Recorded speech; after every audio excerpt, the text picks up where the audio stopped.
इस वीडियो में दी गई जानकारी सामग्री गणना की प्रामाणिकता या विश्वसनीयता की गारंटी नहीं है।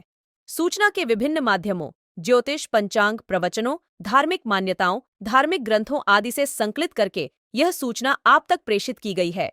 हमारा उद्देश्य सिर्फ सूचना पहुंचाना है। पाठक या उपयोगकर्ता इसे सूचना समझकर ही ले। इसके अतिरिक्त इसके किसी भी तरह से उपयोग की जिम्मेदारी स्वयं उपयोगकर्ता या पाठक की ही होगी। नमस्कार दोस्तों, स्वागत है आपका हमारे YouTube चैनल सांसारिक जानकारी पर। हम आपको यहाँ पंडित प्रदीप जी मिश्रा द्वारा बताए गए उपाय जो वे अपनी कथा में बताते हैं, उनकी जानकारी देते हैं, ताकि आपको एक ही जगह पर ही सारे उपाय मिल जाए। गुरु जी के बताए गए उपाय श्री शिव पुराण से जाने गए होते हैं, इसलिए निसंदेह भगवान शिव पे विश्वास रख कर करे। इस पुराण में शिव जी को वात्सल्य, दया और करुणा की मूर्ति के रूप में महिमामंडित किया गया है। इस पुराण का पाठ करने से भक्तों के अंदर भी ऐसे ही गुणों का संचार होता है, यानी भक्तों का चरित्र भी भगवान शिव की ही तरह बनने लगता है। जो भक्त शिव पुराण का विधि पूर्वक पाठ करते हैं, वो जीवन मरण के चक्र से भी मुक्ति पा जाते हैं। भक्तों के लिए अपने भगवान को याद करने और उनकी आराधना करने के लिए वैसे तो हर दिन ही समान होता है, लेकिन हफ्ते के 7 दिन किसी न किसी भगवान को समर्पित किए गए हैं। कहते हैं कि दिन विशेष पर उन भगवान का पूजन अर्चन करने पर विशेष फल प्राप्त होता है। मंगलवार का दिन भगवान राम के परम भक्त और पवन पुत्र बजरंगबली का दिन माना जाता है। इस दिन हनुमान जी की पूजा करने से मनोकामना पूर्ण होती है और उत्तम फल की प्राप्ति होती है। मान्यता है कि बजरंगबली की जो भी भक्त मंगलवार को उपासना करता है, तो उसके हनुमान जी सारे कष्ट हर लेते हैं। स्कंद पुराण के अनुसार मंगलवार के दिन ही हनुमान जी का जन्म हुआ था। इसी वजह से यह दिन उनकी पूजा के लिए समर्पित कर दिया गया। श्री शिवाय नमस्तुभ्यं। श्री शिवाय नमस्तुभ्यं। भगवान गणेश जी मैया को प्रसन्न करने के लिए 8 रूप में धारण करते हैं। 8 रूप भगवान गणेश जी ने धारण किए। एक मयूरेश्वर गणेश, दूसरा सिद्धि विनायक, तीसरा बल्लालेश्वर, फिर वरद विनायक, फिर चिंतामणि, फिर गिरजात्मज, फिर भगवान गणेश विघ्नेश्वर अष्ट विनायक, फिर महागणपति। ऐसे गणेश जी के 8 नाम हुए। उस समय तिजोरी के अंदर जो गणेश की प्रतिमा रखी जाती है, किस नाम से रखी जाती है?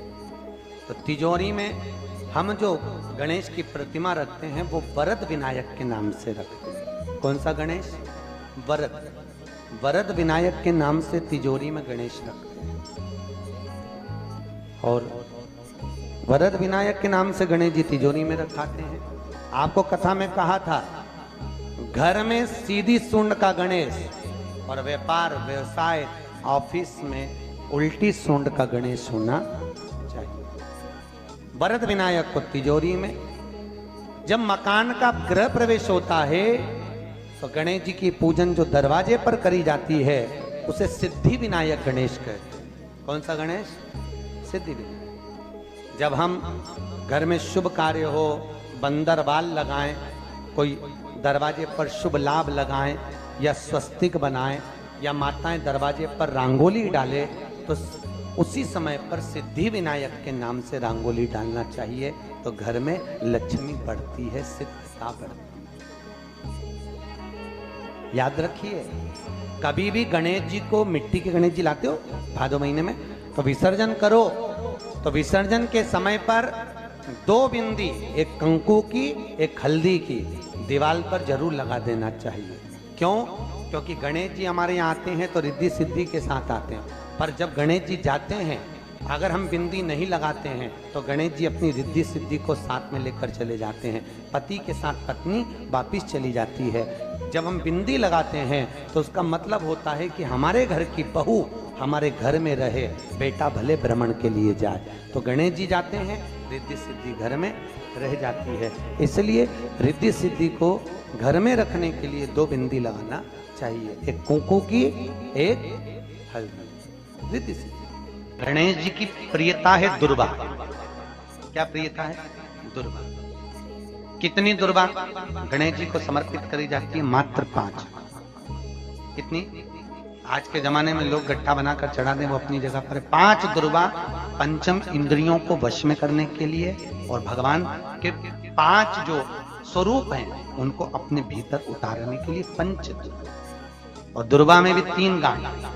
जब दुर्वा समर्पित करी जाती है तो उसमें नीचे दुर्वा की डंडी पर गांठ रहती है, 3 छोटी छोटी गांठें होना चाहिए। चतुर्थी का जो व्रत करने वाली होती हैं, जो चतुर्थी का पूजन करने वाली होती हैं, उनके भीतर का एक भाव होता है कि जैसे ही शाम का समय आए चंद्रदेव का पूजन करें, चंद्र जब प्रकट हो जाए, कलश भर लिया, उसके नीचे आखा दाना रख दिया, चावल गेहूं जो भी आप रखते हो पूजन के लिए, ऊपर पात्र आदि रख दिया, जलाशय, फिर अपन ने घी का दिया लगाकर पूजन भी कर ली। तो जो चतुर्थी का पूजन करने वाली होती है, जो चतुर्थी का नियम व्रत धारण करने वाली होती हैं, बड़ी बड़ी चतुर्थियां करती हैं या उसका नियम धारण करती हैं, तो चतुर्थी का जो पूजन करती है वो किस चीज के लिए होता है? केवल संतान, पुत्र, परिवार, हमारा कुटुंब, हम जिस कुल में हैं, हमारा कुल वैभव की ओर बढ़े, संपदा की ओर बढ़े और उसकी आयु बढ़े, उसकी आयु बढ़े, वैभव बढ़े। बहुत ध्यान दीजिएगा महाराज, चतुर्थी की पूजन में जो आप आखा दाना रखते हो, गेहूं वगैरह कुछ भी जो रखते हो, उसकी बड़ी महत्वता होती है महाराज। यहां तक कहा गया है, चतुर्थी की कथा तो आप लोग पढ़ते होंगे, जो लोग पढ़ते हैं उनको मालूम होगा, चतुर्थी की कथा में लिखा है, चौथ माता के व्रत में वर्णन किया गया है कि वो आखा दाना जो रखा जाता है, मान लो कोई जरूरी काम होता है तभी आखा दाना को रखा जाता है, संभाल के रखते हैं कि हम इस काम के लिए जा रहे हैं और हमारा ये कार्य सफल होना चाहिए। तो जिसने चतुर्थी का व्रत करा है, जिसने चंद्रदेव का पूजन करा, चतुर्थी का व्रत करा, वो गणेश जी से विनती करके वहां से 2-4 आखा दाना उठा ले और जो व्यक्ति का काम अटक रहा है अपने ही घर का, पर दूसरे कुल को नहीं देना, अपने ही कुल के अंतर्गत जो काम अटक रहा है उसकी जेब में, उसके पल्लू में उस चीज को रख दिया जाए। तो चतुर्थी जो अगली आती है, जैसे आप महीने की करते हो तो महीने की, और आप जैसे करते हो कि 4 अलग बड़ी बड़ी चतुर्थी करते हो तो उसके अनुसार आपका कार्य सिद्ध होता ही है। उस आखे दाने का इतना महत्व होता है क्योंकि चतुर्थी का व्रत करने वाली माता जब व्रत करती है तो स्वयं चतुर्थी की कथा में लिखा हुआ है कि पार्वती जी गणेश जी से चतुर्थी की कथा बचवाती। चतुर्थी की कथा बाची किसने थी? स्वयं गणेश जी महाराज ने। और सुनी किसने थी? माता पार्वती। बाचने वाले गणेश जी थे, सुनने वाली माता पार्वती थी। तो चतुर्थी की कथा जब होती है तो उसको स्वयं गणेश जी बाच रहे हैं। तो व्रत कौन सुन रही है? माता पार्वती। और आपने जो आखा दाना लिया वो गणेश जी के भाव से लिया, गणेश जी से निवेदन करके, विनय करके, प्रार्थना कर उसको प्राप्त किया। जितने आस्था चैनल पर कथा सुन रहे हो, जितने फेसबुक और यूट्यूब पर सुन रहे हो, और जितने इस छत्तीसगढ़ की पावन धरा पर बैठकर सुन रहे हो, बहुत सावधानी से सुनना। एक छोटा सा कपूर का टुकड़ा जब आरती में जलाया जाता है तो ये कपूर क्यों जलाते हैं? इस कपूर का महत्व क्या है? इस कपूर का कारण क्या है? ये कपूर है कौन जिसको हम आरती में जला? क्या जरूरत इस कपूर को आरती में जलाने की? क्या जरूरत इसको यज्ञशाला में जलाने की? क्या जरूरत है इस कपूर को पूजन में जलाने की? स्वयं गुरु बाबा कहते हैं, यदि कोई आरती में, पूजन में, घर में एक कपूर का टुकड़ा आरती के बाद में जब समर्पित करेगा तो उसको अश्वमेध यज्ञ का पुण्य प्राप्त हो जाएगा। अश्वमेध यज्ञ के पुण्य को पाने के लिए कपूर का टुकड़ा आज भी आरती में जलाया जाएगा। एक कपूर का टुकड़ा सुख का, इसीलिए हमारे यहाँ शास्त्र कहता है महाराज, जब आपको घर में अगर ऐसा लगने लगे कि 15 दिन से बहुत बेचैनी है, बहुत दुख तकलीफ लग रही है, कोई ना कोई बीमार पड़ रहा है, कुछ ना कुछ तकलीफें लग रही है, तो एक पीपल का पत्ता ले लो, उसके ऊपर एक कपूर का टुकड़ा ले लो, सारे घर में घुमाकर उसको दरवाजे के बीच मध्य में जलाकर रख दीजिए। थोड़ी सी जला 20 से 25 मिनट के अंदर मकान में एनर्जी वापिस आ जाए, उस भवन में एनर्जी वापिस आ जाए। 20 से 25 मिनट के अंदर एनर्जी वापिस। लग रहा है कि यहाँ नेगेटिव है तो उसको पॉजिटिव बनाया जा सकता है। रात को 12 बजे शंकर जी के मंदिर में शिवलिंग पर चढ़ी हुई बेलपत्री को उठाकर शंकर मंदिर का शिखर देखकर चबा चबा कर खा लीजिए। आपके पाँव के घुटने बदलने की जरूरत नहीं पड़ेगी, ऑपरेशन की जरूरत नहीं। गणेश जी फ्री कब रहते हैं? तो हमने कहा अब ये तुम्हारे ऊपर, हमको तो मालूम भी नहीं, हम तो अपॉइंटमेंट लिए भी नहीं, तो तुम्हें ज्यादा स्मरण हो। तो तीन तक आप शंकर जी की कथा करते हो, आपको नहीं मालूम कि गणेश जी कब फ्री रहते हैं। हमने कहा गणेश जी फ्री रहने का केवल एक समय होता है, एक टाइम होता है, एक पल होता है, एक घड़ी होती है कि गणेश जी महाराज हमारे घर में आ गए। गणेश जी की सबसे पहली जो आरती हो, उस आरती के समय पर अगर धूप बत्ती जलाई जाए या गोबरी को जलाकर उसमें गूगल छोड़ी जाए और गूगल छोड़ने के बाद गणेश जी का नाम ध्रुम वर्ण कह दिया जाए, तो गणेश जी को तुम्हारे घर की पूजा स्वीकार करना पड़ती है। बस वो समय हम जानते, हम तो बस उतना जानते हैं कि शिव महापुराण में लिखा और मुद्गल पुराण में लिखा, गणेश पुराण में लिखा, गणेश जी का एक नाम होता है ध्रुम वर्ण। क्या नाम है? ध्रुम वर्ण गणेश जी का एक नाम होता है। जब हम धूप जलाकर और धूप लगाने के बाद में गणेश जी की सबसे पहली आरती करने के पहले अगर हम सबसे पहली आरती गणेश जी की कर रहे हो, अपने घर में स्थापना कर रहे हो, बिठा रहे हो, और तुम चाहते हो कि गणेश जी मेरे घर में आके मेरी पूजा को स्वीकार करें और जो मांगू मेरा गणेश मुझे दे 10 दिन के अंदर, तो पहला नाम लेकर पुकार लेना ध्रुम वर्ण विनायक, बैठो, बस काम हो गया। वो फ्री होकर आता, वो बैठता। बहुत ध्यान देना। कई लोग पूछते हैं महाराज जी क्या घर में शंकर जी का शिवलिंग रख सकते हैं? रख सकते हो, मना नहीं है। जिसके घर में शंकर का शिवलिंग रहता है उसके घर में कभी बड़ा रोग प्रवेश नहीं करता। शंकर का शिवलिंग हो, पर शिवलिंग का भी प्रमाण है साहब। घर में जो भी मूर्ति होती है, जमीन, ये जमीन है, इससे अंगूठे को उठाकर देख लो, हाथ को, बस इतनी बड़ी मूर्ति, प्रतिमा, स्वरूप घर के अंदर होना चाहिए, इससे बड़ी नहीं। क्योंकि बच्चा जितना छोटा होता है उसको उतनी व्यवस्था कम करना पड़ती है।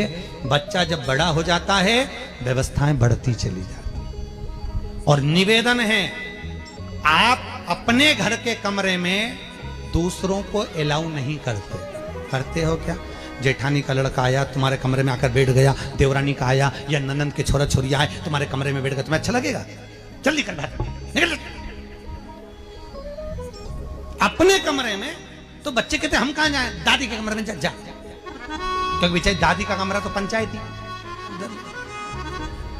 अपने कमरे में कोई नहीं होना। और ले देकर केवल एक भगवान का कमरा ही ऐसा होता है, भगवान का मंदिर एक ऐसा होता है जिसमें सब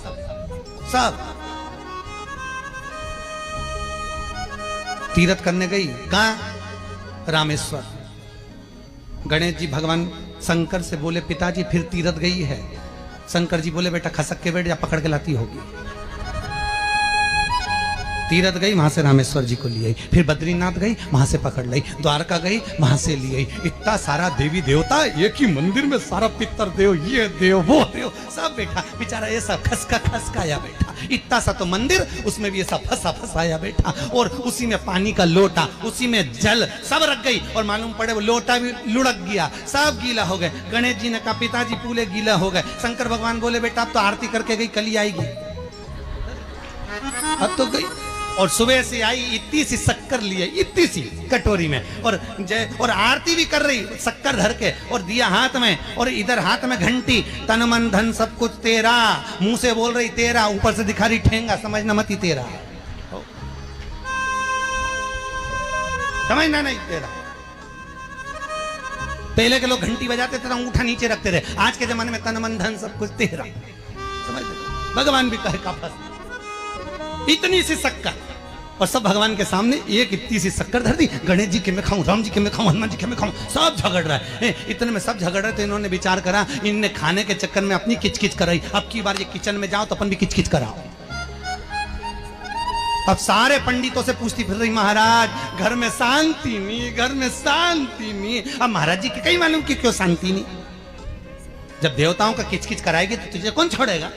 जगर किचकिच भगवान।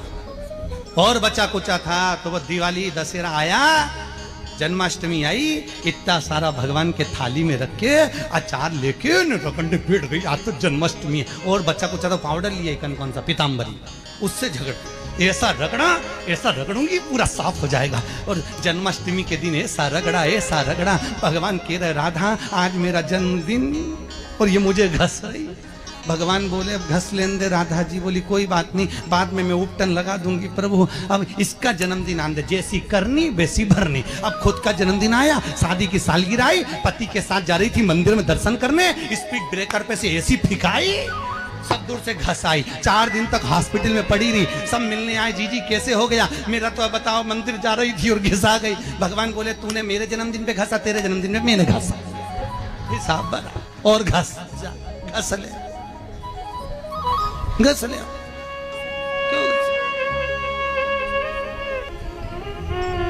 भगवत भजन चित्त वृत्ति में परमात्मा में भाव होना चाहिए। निर्मल मन सो मोहि पावा, मोहि छल छिद्र कपट। भगवान कहाँ कहते मुझे कुछ। तो दोस्तों, यहाँ पे हमारी वीडियो समाप्त हुई। उम्मीद करती हूँ हमारी ये जानकारी आपको जरूर पसंद आई होगी। हमारी वीडियो को लाइक जरूर करें और हमारे चैनल को सब्सक्राइब और शेयर करना ना भूले। जय श्री राम,